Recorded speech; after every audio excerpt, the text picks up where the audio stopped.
Կրկին ուրբաթ եւ կրկին մասնագիտական կողմնորոշում առարկայի շրջանակներում նոր հյուր։ 10-րդ դասարանցիների հյուրը այս անգամ հայ վավերագրող կինոռեժիսոր Գրիգոր Հարությունյանն էր, ով 1981 թվականին ավարտելով Երևանի Խաչատուր Աբովյանի անվան մանկավարժական ինստիտուտի կուլտուրայի ֆակուլտետը աշխատանքի է անցել որպես ռեժիսորի ասիստենտ հեռուստաֆիլմերի Երևան ստուդիայում, իսկ 1987-ից որպես ռեժիսոր շարունակեց իր ստեղծագործական ուղին հայ ֆիլմ կինոստուդիայի փաստավավերագրական ֆիլմերի Հայք ստուդիայում։ Իր առաջին ֆիլմը Գրիգոր Հարությունյանը նկարահանել է 1988-ին, այն կոչվում էր Հավատարմություն, որին հետևեց Թատերական հրապարակ ֆիլմը։ Ընդհանուր առմամբ 16 ֆիլմ, որոնց թվում կան միջազգային փառատոներին մրցանակի արժանացած։ Եվ այսպես վավերագրական անգլերեն documentary տերմինը ֆիլմերի նկատմամբ առաջին անգամ առաջարկեց Ջոն Գրիրսոնը 1920-ական թվականներին։ Վավերագրական ֆիլմի եւ ընդհանրապես կինոյի ծնունդը ողջ աշխարհում համարվում է 1895 թվականի դեկտեմբերի 28-ը,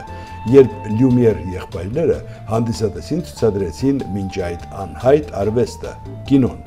Փարիզի կապուցինների բուլվարի Salon Indien du Grand Café սրճարանի նկուղում կայացավ առաջին հրապարակային վճարովի սեանսը։ Ցուցադրվեցին 10-50 վայրկյան տևողություն ունեցող ֆիլմեր, որոնցից էր ամենահայտնին Գնացքի ժամանումը La Ciotat կայարան։ Внимание!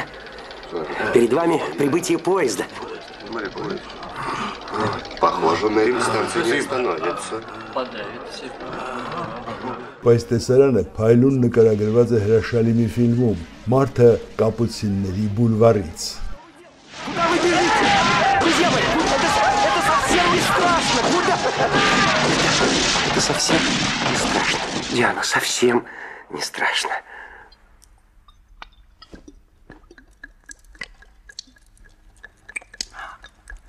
20-րդ դարի վավերագրական կինոյի առաջադեմ ներկայացուցիչներն են ամերիկացի Ռոբերտ Ֆլայերտին, հոլանդացի Յորիս Իվենսը, իսկ սովետական կինոյի վարպետները Ձիգա Վերտովը, Վիկտոր Տուրինը, Ռոման Կարմենը, Ալեքսանդր Մեդվեդկինը եւ ուրիշներ։ Հայրենական մեծ պատերազմի տարիներին 1941-ից 45 թվականներին շուրջ 200 կինովավերագրողներ գտնվում էին գործող բանակում։ Այդ թվում նաև հայ կինոօպերատորներ, ովքեր ստեղծեցին Թամանյան դիվիզիայի վերադարձը,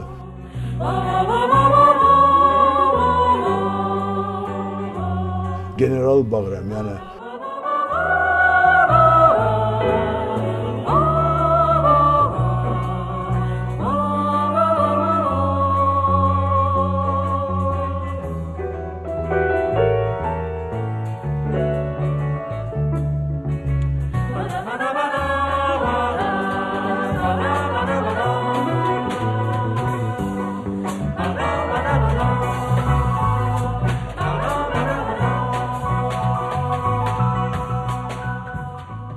Հայաստանի զավակները հայրենական պատերազմում եւ շատ ուրիշ ֆիլմեր,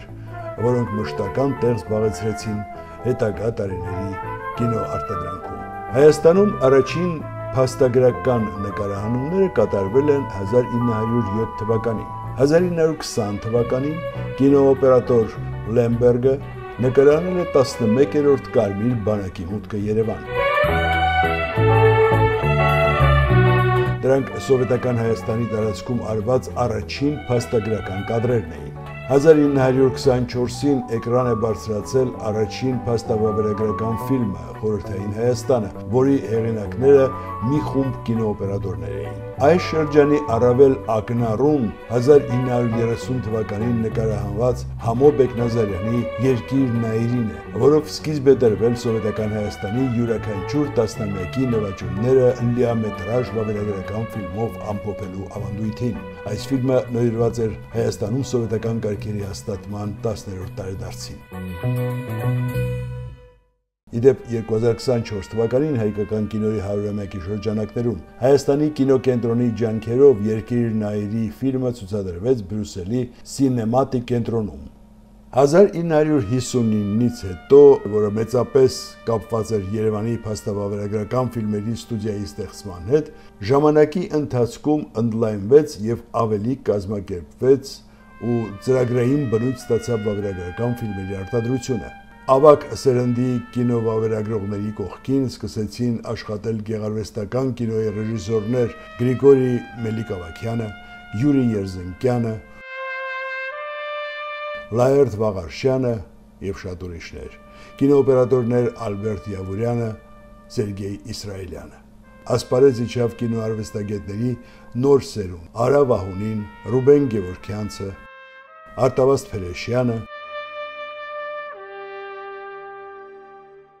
հետագայում Հարություն Խաչատրյանը,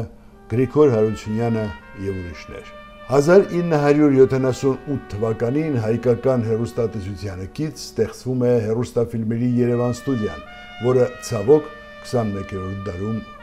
լուծարվում է։ Սակայն այդ 3 տասնամյակներում շատ ռեժիսորներ ստեղծեցին այստեղ մնայուն արժեքներ։ Դրանց թվում պետք է նշել Արտավազդ Փելեշյանի մի քանի գլուխ գործոց, ինչպես օրինակ «Մենք»,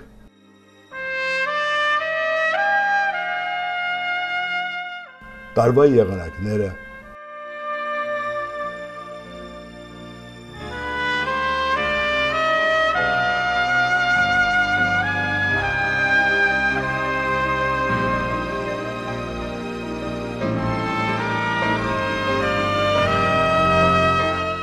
«Մեր դարը» ֆիլմերը։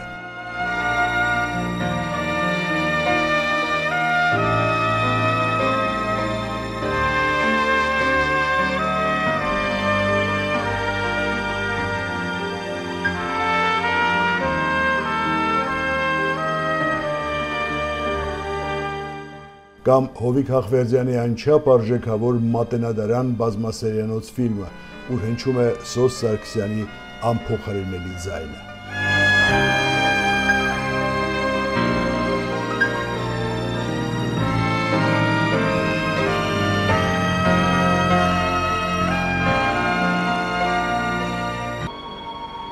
Ամայացել էր հայոց աշխարհը,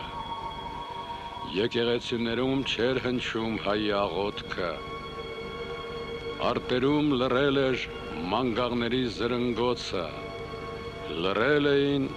Աստծո տաճարների զանգերը։ Այս մատյանը հոգու անփարատելի միջիչ է։ Մի շարք մնայուն ֆիլմեր են ստեղծել Ժիրայր Ավետիսյանը, Վիլեն Զաքարյանը, Մարատ Վարժապետյանը, Գրիգոր Մելիք-Ավագյանը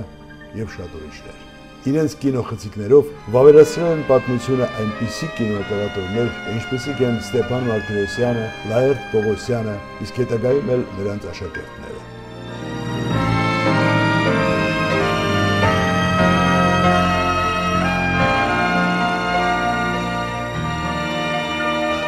Հայ կինոյի մասին կարելի է երկար խոսել, ցավոք ժամանակը սահմանափակ է։ Աշակերտները իրենց հարցերը ուղղեցին հյուրին, իսկ դրանք զանազան էին։ Հանդիպումն անցավ անչափ ջերմ մթնոլորտում, սակայն թեման անսպառ է, եւ այդ թեմայի շուրջ մենք դեռ կզրուցենք 10-րդ դասարանցիների հետ արվեստ առարկայի ժամերին։